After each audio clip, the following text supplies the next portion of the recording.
In today's video, we're going to discuss some quote-unquote actions we can do on algebraic expressions.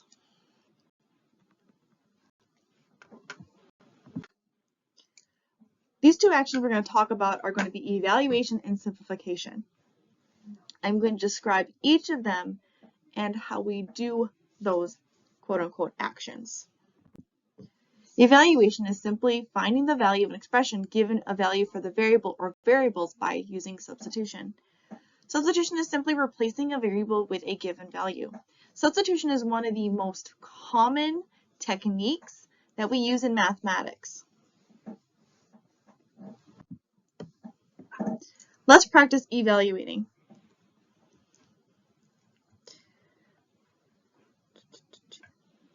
All right, let's suppose that we're given 7a plus 5b, and a is 2 and b is -1. The directions are to evaluate the expression given for the following values. So we're going to take the values that were given and we're going to replace them with or into those variables. Since a is 2, I'm going to have 7 times 2. And then we're going to add 5 times -1. Now that we have replaced our variables' numbers, we can come up with a value for this expression. So we're going to get 14 plus -5, which gives me 9. So we would say that the evaluation of the expression 7a, the evaluation of 7a plus 5b when a is 2 and b is -1 is 9. What this shows is that if I were to pick different values for a and b, I would get a different evaluation. The action would be the same, but I would get different numbers. If we look at the second one, we have x squared minus x minus 10, where x is 3. Here I only have one variable, and therefore I only have one value to substitute, but I do have two places where that goes. So I'm going to replace every single variable of x with the value of 3. So I'm going to have 3 squared minus 3 minus 10. Now that I have all values in my expression, I can now simplify that as far as possible, or I can calculate this. So I'm going to get 9 minus 3 minus 10. 9 minus 3 is 6, so 6 minus 10, which gives me -4. The evaluation of x squared minus x minus 10 at x equals 3 is -4. Finally, we have the last one, which has 3 different variables, but we have 3 different values for those, and they're fractions. Even though we have fractions, the idea is still the same. I'm going to replace every variable with its given value, and then I will perform the operation. So I'm going to have -2 times 1/3 times 5/4 times -6/7. Luckily for us, we can use some simplification techniques to make the calculation easier. For example, 3 goes into 6 twice. 2 goes into 4 twice. So what I'm left with is -1 times 1/1 times 5/2 times -2/7. But notice here I can then now cancel out this 2 and this 2. I'm going to change that to I want to change that to a better 7. There we go. 7. So really what I have is -5/7, where I multiply -1 with 5 in the numerator, because it's 1 times 5 times 1. And the denominator is 1 times 1 times 7. So we get -5/7. And all we did was evaluate. And all we did to evaluate was we plugged in the values that were given to us and we figured out a number. When we're evaluating an expression, we are going to be finding a numerical answer to our problem.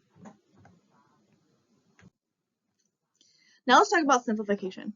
What does it mean to actually simplify an expression? The long answer is, simplifying an algebraic expression is a completion or performance of operations to write an equivalent to write an equivalent algebraic expression with the least amount of terms. In other words, if you're able to put things together that would normally go together, you do it. And you go until it can no longer be combined. If you think about making a cake, if you want the final product to be a cake, you have to combine a bunch of ingredients. That gives you a different, well, that's not a very good analogy because that gives you something different. I digress. So here are some examples of writing equivalent expressions without changing the initial value or the initial expression. So here if I have 8x plus 6y plus 9x plus 7y minus 14 minus 15, we notice that we have some elements to put together. We clearly can combine negative 14 and 15 to get positive 1. But we'll notice that as we go along, we're also combining the terms that have x in them here and the terms that have y in them here, and so on and so forth. If we are simplifying, we are not changing the essence of the expression. We're changing how it looks. It's as if I were to come into class with my normal outfit, which I usually wear a shirt and pants, and then if I go and the next day I show up in a dress. It's still me, but I look different, but the essence of me is still there. And that's what happens when we're taking an expression in this form and we transform it into this form. These two expressions have the same value at the same x number, but look different. Before we talk about simplification any farther, let's go ahead and look at the distributive property. The distributive property is a property that states that if we're multiplying a real number by a sum, we can then instead multiply the real number to each term in the sum.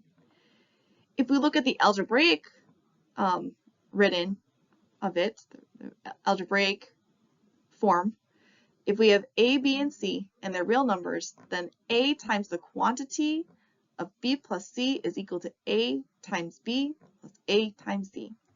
Let's go ahead and do this in practice.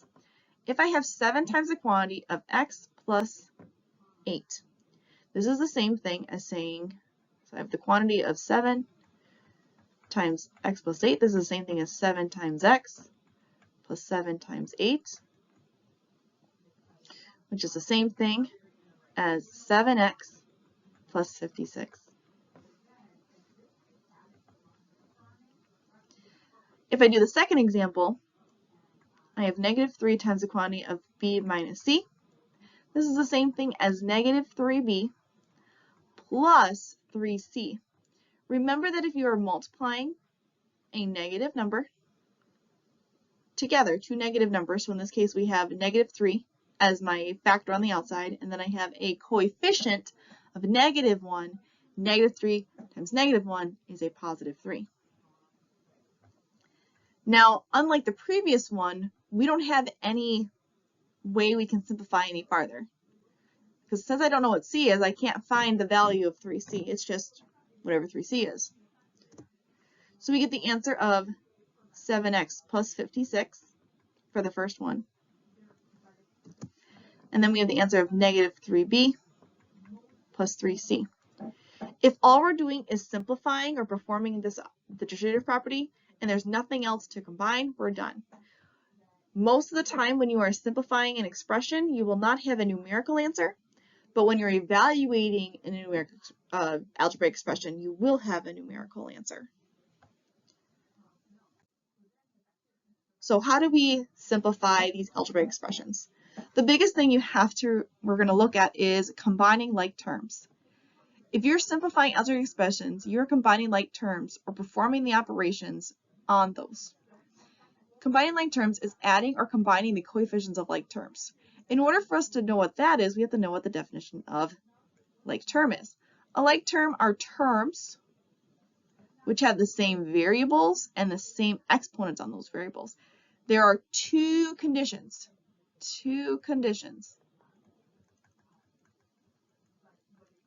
Both conditions must be present in order for you to be considered like terms.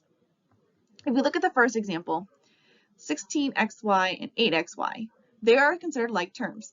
Both expressions have the x and the y variable, and the exponent on those variables, 1 and 1, are the same. However, in the example of 17x and 17x squared, these are not like terms. They both have the same variable x, but since one has an exponent of 1 and the other has an exponent of 2, these are not considered like terms. We can see this as being like apples. Let's suppose that x is the apples, but one type of apple is a Granny Smith apple and the other one is a Gala apple. If you're adding apples based on their type, you can't add Gala apples with Granny Smith apples. You just have 5 Granny Smith apples and you just have 5 Gala apples.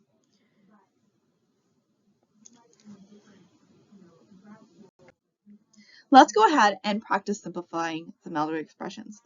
We're going to be looking for any like terms and then any operations we can simplify beyond that. So if we look at our first one, we see we have 7y plus 3 minus 7 plus 9y. If we look at the like terms, we have 7y and 9y, and we have 3 and minus 7.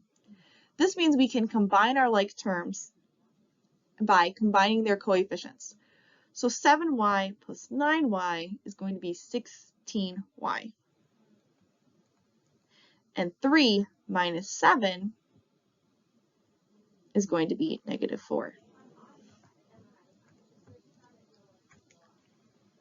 Again, since we both have y in the first term and the last term, these are both variable terms, and they have the same variable and the exponent on that variable. They both have an exponent of 1 on y, therefore they're like terms. Here is an example of what if I have 7 Gala apples, and then I have another 9 Gala apples, then we have a total of 16 Gala apples. If we look at the next one, notice how we have two different variable sets.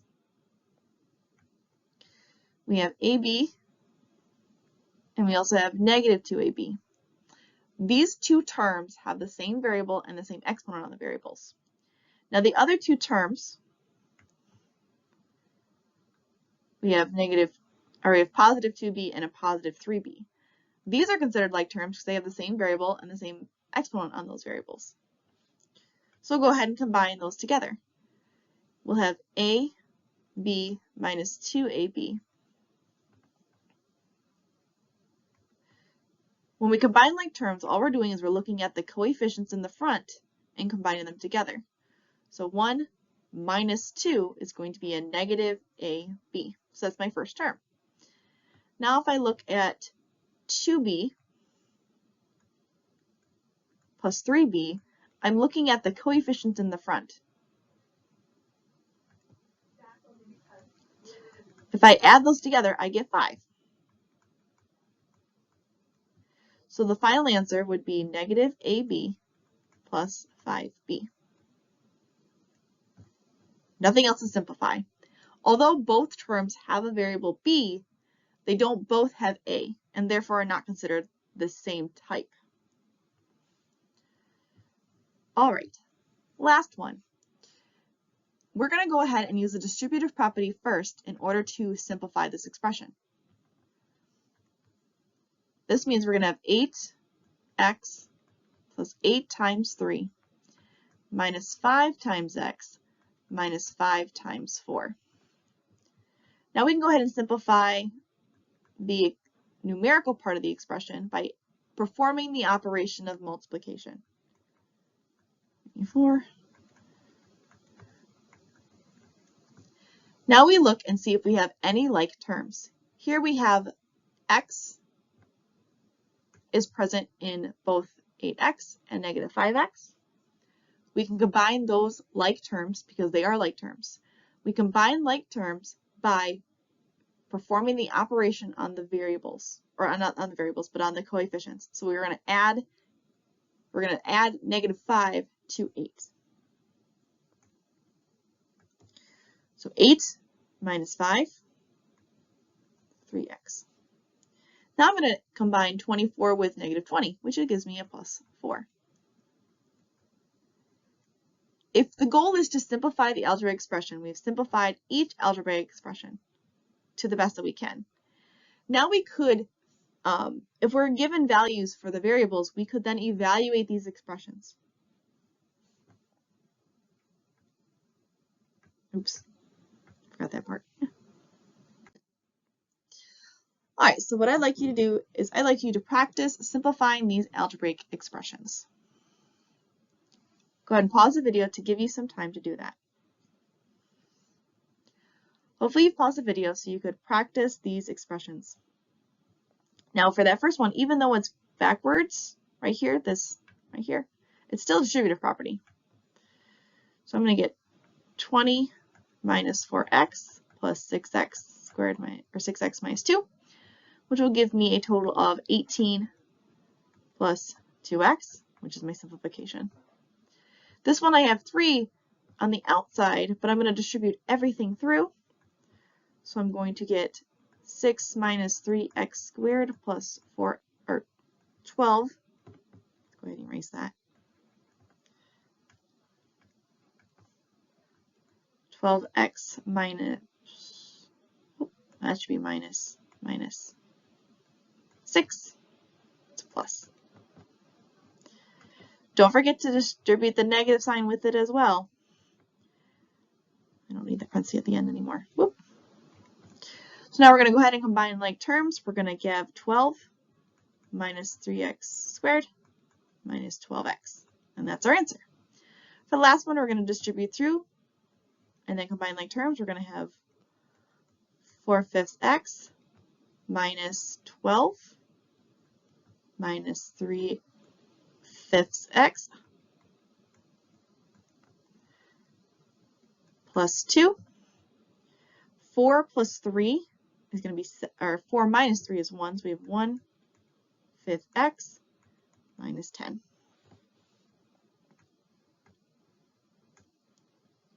You'll notice that 14, oh, I distributed that wrong. This one, that's not right. Yeah. Okay. You'll notice that for these two answers, I have them in a different order. Remember that addition is commutative, so I can write that in any order I want. So these two answers, they are the same. These two answers are the same.